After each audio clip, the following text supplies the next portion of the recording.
Hello and welcome to this week's final episode of Money9's Daily Market Dose Corporate Central, where we get you the everyday pulse of the corporate world. From all the big headlines to tracking the fluctuations in the market, we get you all of these highlights. Let's first take a look at the corporate updates for the day.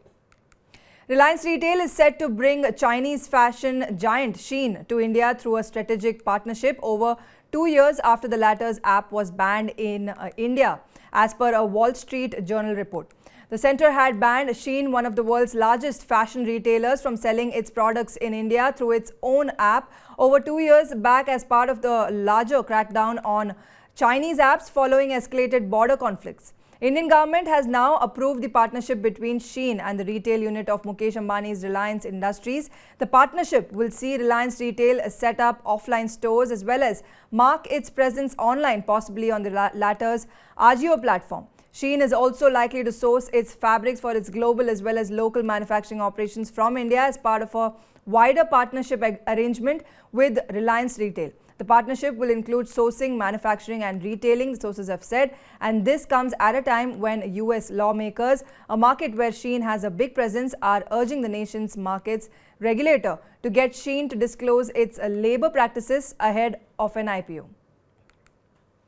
Space Mantra, a company promoted by former NBCC chairman Anup Kumar Mittal, emerged as the only bidder seeking to take over the whole of Future Retail, as the bids for the defunct retailer were open on Thursday. Space Mantra's offer of 550 crore rupees, however, is less than 3% of the total outstanding dues of 19,200 crore rupees of financial creditors, and is also conditional on it being able to realize value from the sale of remaining assets in the company. And if the assets are not sold, then Space Mantra will also have the right to return these assets to the lenders. Apart from this, the lenders have also received 5 more bids to buy Future Retail's business in pieces, which we had also given information about this in the episode number 17 of Corporate Central on Wednesday.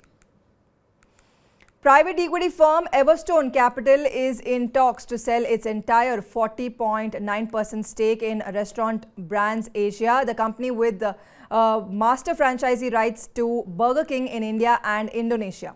Talks for which are on with a consortium of General Atlantic. According to media reports, Jubilant FoodWorks was also being seen as a contender for the purchase of this stake, because of which RBA stock have hit the upper circuit of 20% on Thursday. Although Jubilant FoodWorks has termed this report as baseless and has denied the news of stake purchase. According to Thursday's closing of 122.40 rupees, the value of Everstone Capital's 40.9% stake is being estimated at around 2,500 crore rupees. Infibeam Avenues, a fintech company, is looking to raise between $25 to $50 million by listing its UAE-based step-down subsidiary Avenues World FZ LLC on Nasdaq Dubai and Dubai Financial Market, as per sources. In 2018, Infibeam Avenues acquired UAE-based Vavian International on an online digital payment processing company for 4.32 million dirhams. And since 2020, Avenues World FZ, based in the UAE, has operated as a subsidiary of Vavian International. CMS Info Systems, a company involved in the business of cash management and payment services, has entered into the business of ATM manufacturing. In fact, the company has started a new plant in Chennai to manufacture and sell products related to banking automation. These products include ATMs, cash recycler machines, and self-service kiosks. The company's plant can currently manufacture 2,000 ATMs every month, which can be increased further. CMS Info is the country's largest cash management company, and with the start of this plant, the company will be able to offer integrated banking automation solutions to its banking customers, in which it will be able to provide security solutions from production to installation of ATMs. And going by the current pace, thousands of job losses in big startups hint at a trend of more pink slips in 2023 than the previous year. 8,134 employees have reportedly lost their jobs in India as of May 2023, according to data from Technology's big layoff tracker layoffs.fyi. The database collates figures which appear in several media reports, and globally, 683 companies laid off 1,94,659 workers in 2023. This is already 18% more than the 1,64,591 seen in 2022. While this is not an exhaustive list, but it may be broadly indicative of the trend in tech companies amid an adverse funding environment and a global economic slowdown. And Swiggy has said on Thursday that its food delivery business achieved profitability in March, less than 9 years since its inception. In a blog post, Swiggy's chief executive and founder Sri Harsha Majety said that the peak of the company's investments was behind them, having made disproportionate investments in its grocery delivery service Instamart, which competes with Zomato-owned Blinkit and startup Zepto. Swiggy has around multiple rounds of layoffs in the last 6 months, which plans to let go of employees reported in December and January. Indian edtech major Byju's seems to have landed itself in serious trouble again in the US. Alpha Inc., one of Byju's companies in the US, has been sued in the Delaware court in relation to recovery of $1.2 billion. Alpha faces a lawsuit from an agent acting on behalf of lenders who are owed $1.2 billion, according to a report from Bloomberg.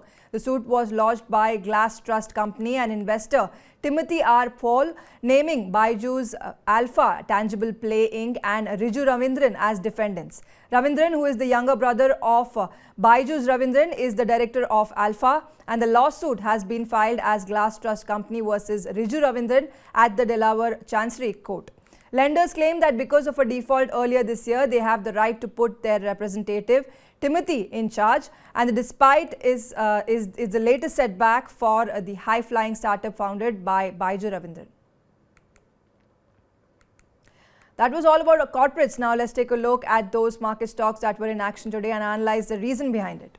First up, the final phase of releasing the results of the fourth quarter of the financial year 2022-23 is ongoing by Corporate India, and in the past 1 to 2 days, many big companies have released the results, including SBI, ITC, Indigo and Airtel Payments Bank. Starting with SBI, the profit of the bank has been more than 50,000 crore rupees in FY23. That is, the annual profit has crossed 50,000 crore rupees for the first time. Meanwhile, the bank's profit for the quarter 4 grew by 83.2% from 9,114 crore rupees to 16,695 crore rupees. In fact, provisioning for stressed loans fell by nearly 61% year-on-year from 3,262 crore rupees to 1,278 crore rupees, which has supported profits. Coming to ITC, consolidated profit in quarter 4 grew by 21.5% from 4,191 crore rupees to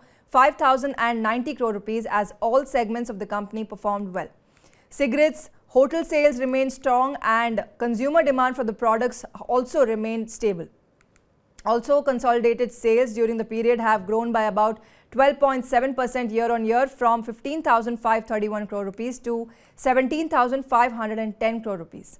Operating profit has increased by about 19% and operating margin by 33.6% has improved to 37.9%. If you take a look at Indigo, the company has turned from loss to profit in quarter 4. The company has made a profit of 919 crore rupees year-on-year against a loss of 1,681 crore rupees, which is the best ever performance in quarter 4. But this profit forex gain of 252 crores and 439 crores includes other incomes as well.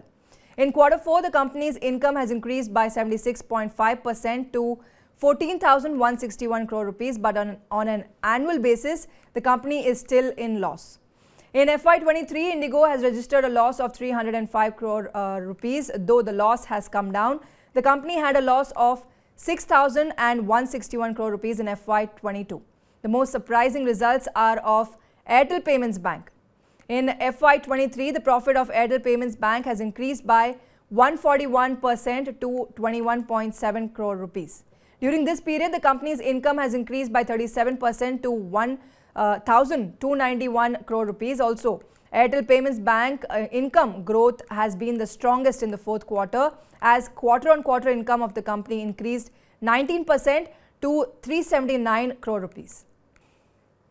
And shares of pharma company Gland Pharma fell to the lower circuit of 20% on Friday. During the day, the stock touched an intraday low of 1,065.60 rupees, which is a 52-week low. The reason behind this is the very disappointing results of the fourth quarter. Disappointing because the company's profit in quarter 4 has decreased by 72.5% from 285 crore rupees to 78.6 crore rupees.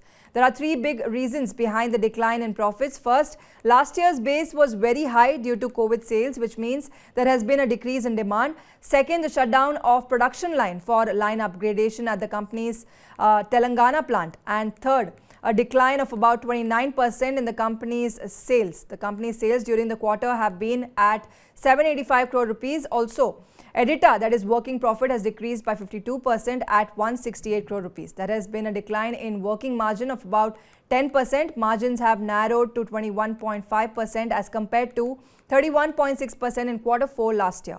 Post results, Motilal Oswal maintains buy on the stock but reduces target to 1,460 rupees. Also, Kotak Institutional Equities has reduced the rating of the stock to sell and has reduced the target by 19% to 1,075 rupees. Shares of online gaming and sports media platform Nazara Tech saw a jump of up to 9% on Friday. In fact, Norwin Gaming, a subsidiary of Nazara Tech, raised $28 million in the latest funding round. Among the investors from whom this amount has been raised, some are new and some are already invested in the company. These investors include Nazara Tech, South Korea's digital games developer Krafton, Japan's Sony Group, InnoPark India and Jet Synthesis, of which Nazara, Krafton and Jet Synthesis are already investors in the company. Norwin Gaming's valuation rises to $349 million after the latest funding round, and Nazara Tech will have a 52.71% stake in its associate company. Let us tell you that apart from games based on World Cricket Championship, Nazara Tech is known for Chhota Bheem and Motu and Patlu series, and its presence in South Asia is in countries like Singapore, West Asia and Turkey. Well, that's all tonight on Corporate Central. But before we go, leaving you with some important corporate events and triggers of the day which will have the potential to make big market impacts. On May 19th, globally, May 19th, Fed Chairman Jerome Powell will speak at a public event which will have market impacts. And talking about results on May 20th, results of Divi's Lab, BEL, MCX to be released. Also, watch out on May 21st as board meeting on the results of Bhansali Engineering. Apart from the results, the board will also consider the dividend and bonus issue. And on Monday, May 22nd, results of BPCL, India Bulls Housing Finance, will be out. And also, AB Fashion, Shree Cement's results will also be released on Monday. And board meeting on Thangamai Jewelry results will be out on May 22nd, and apart from the results, the board will consider the dividend and bonus issue as well. Watch out on May 22nd too, as NCLAT's decision will come on the application of 3 lessors, and Vedanta's board meeting on first interim dividend for FY24 also falls on May 22nd. And Keystone Realtors to end 6 pre-IPO lock-in on May 22nd, and also the last day of Welspun India's buyback price of 120 rupees per share. And on May 22nd, globally, Europe's May consumer confidence figures will be released, so keep an eye on them. Well, that's all tonight on Corporate Central. See you again on Monday. Until then, keep watching Money9.